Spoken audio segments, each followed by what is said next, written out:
So, moments ago, WBO super featherweight champion Vasyl High-Tech Lomachenko won by 7th round TKO over Nicholas Axeman Walters. So Vasyl Lomachenko moves to 7-1 with 5 knockouts, and Walters suffers his first defeat. He's now 26-1-1 with 21 by way of stoppage. We told you that put your money on Lomachenko by stoppage, which some people doubted would happen.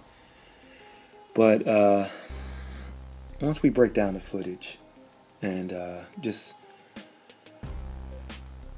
looked at the styles against each other, and also took a look at some other factors. When we did the math, it told us Lomachenko by stoppage, and that's what we got. What I didn't think would happen would be the Nomos type of stoppage. I thought that Lomachenko was going to land a cold-blooded type of left uppercut, right hook type of deal, something that was going to put Walters on Queer Street, and then follow it up with a flurry and end the fight. No way did I think it would happen this way. The rounds, as predicted, the rounds all went to Lomachenko, with maybe a couple early that were debatable. I mean, you could have given the first round. The first round was close. The second round probably was close also. And there was another round where Walters was doing some good work, and then he got caught.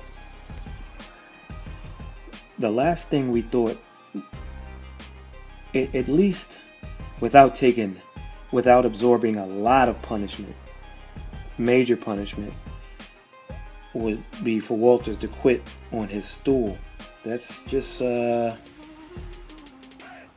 some shameful shit, for lack of a better way of putting it. Now you have to look at Walters, and listen, he's done something 26 times the right way. So it may seem unfair, but this is boxing, the sport of unfair. You have to look at Walters now as a guy who could give but couldn't take. And if you could take and give a little, I mean, the post-fight interview, I'm thinking Walters is going to say something like, "Oh, I twisted my ankle and couldn't move anymore," something. He's just like, "I took shots and I didn't deserve it." It almost sounded like Victor Ortiz, like I didn't deserve to take that type of punishment. See, now he's suspect. Now there's a book out on it. If you go back and see how heavily he was favored against Jason Sosa, and how Sosa stood tough, did some work. I'm not saying Sosa won the fight, but you see what Sosa's done after the Walters fight. Now, where do you go from here if you're Nicholas Walters? Everybody's talking about what does Lomachenko do next? He said Vargas, Top Rank is talked about making the fight with Pacquiao. But where the hell does Walters go from here? And he used the excuse about, well, I haven't had fights. I've been off for a year. Listen, dude, this fight was supposed to happen a year and a half ago, and then you priced yourself out. I guess some economics, some money became available by way of HBO and what have you, when the Golovkin the fight didn't happen, and I guess Fury and Klitschko, what have you. So they slid in Bob Arum, being the Bobfather, the sly old fox that he is, who this was his 2000th card and that he's had, and I don't think it'll be his most memorable for sure, if you ask him.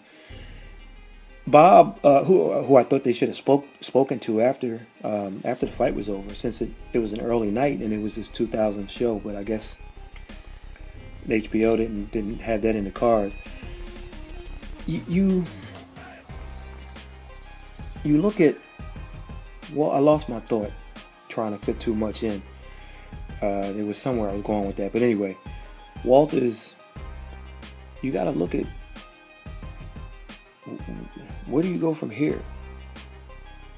And see, now people are licking their chops and saying, okay, if I can stand in there, if I can move a little bit, if I can pop him with some shots, he's gonna fold. He's gonna wilt. Now, does he become the? And when I say this, don't take it literal. But does he become the next Roberto Duran? And what I mean by that is, does he come back and get some solid wins over some big guys and move up to 135 eventually? Because his frame is, I think in a couple of years, maybe he can go that high. Or does he go the route of a Victor Ortiz? But some money, that's what I was trying to say. Some money got freed up. And so we had this fight a year and a half later than when we should have received it. But, I mean, if you protest for bigger money and wait all this time for this, and then you go out like this, like a sucker MC, questions need to be asked. I hope those folks who are in Vegas at the Cosmopolitan, if they're backstage at the Cosmo, I hope that as many people want to ask Bob Arum or Vasyl Lomachenko what's next, I hope some guys pull up Nick Walters and say, look, Axeman, I mean, what's the deal, bro? You got people booing and asking for I'm sure they're going to ask for their money back and think they got ripped off. Everybody was so excited about this matchup, and he just went out like a sucker. There's no other way to put it. He's a sucker MC in my book. Not just by his actions, but by that BS explanation that he gave Max Kellerman. That's not going to fly with anyone. Give you credit for what you went to the ring and did 26 times and knocked out, or 27 times and knocked out 21 of those guys. However, you fought Nonito Donaire past his prime and much bigger than he was. You fought Vic Darchinyan well past his prime, much bigger than what he was. And I don't know. I don't know. This is shameful. Walters needs to answer. He's got some questions that he has to answer, and he answered them tonight. Lomachenko asked the questions. He's a truth-telling machine, and Walters told the truth. But this is, if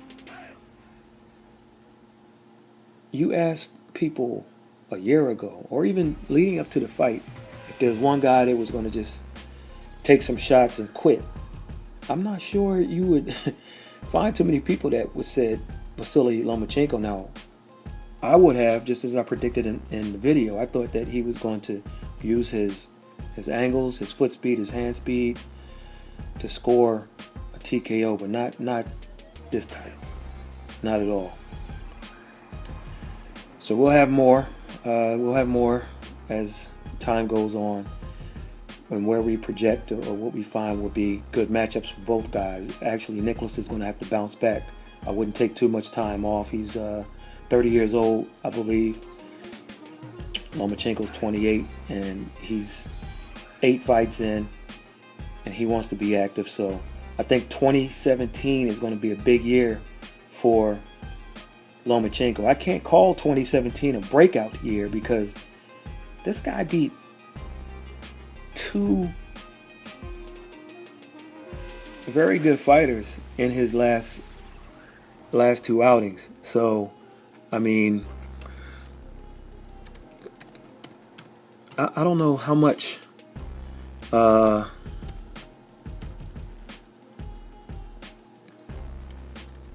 of a breakout.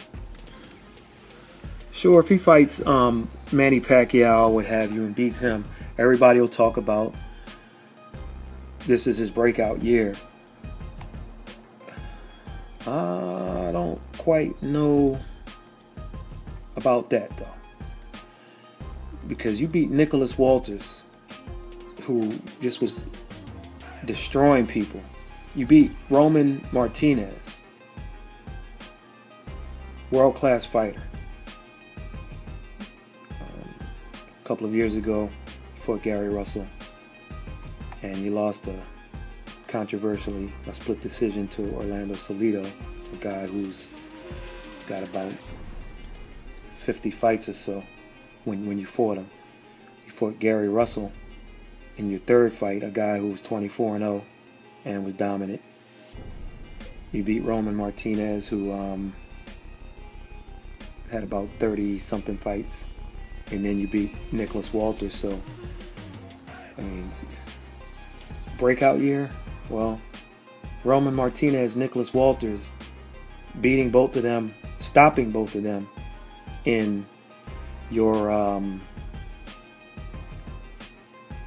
in less than 10 fights as a pro is a breakout as far as I'm concerned. We'll have more. Make sure you follow us on Twitter at The Fight Journal.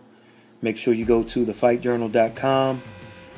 At the top left side, if you enter your email address, all of our videos, our interviews, our stories that we do, all of our content will come directly to your email. You won't have to look for us. If you go to our site and you see a blue and white screen, go to the bottom and select View Full Site so you can get the full experience. Definitely sign up for our YouTube channel. Please subscribe. We're going to be giving away some money and some prizes in 2017, and one of the requirements is that you subscribe to our YouTube page. So make sure you do that. Follow our friends at DPG Uncut TV. Follow our friends at Thunderdome Boxing Talk. For sure. I don't know, fans. Follow our friends at Strictly Boxing News. Let us know what you think. Please leave your comments. This is anticlimactic, for sure. But I'm disappointed. Disappointed in the way it ended, and disappointed at how Nicholas Walters, for lack of a better term, took the money and ran. I'll catch you on the next one.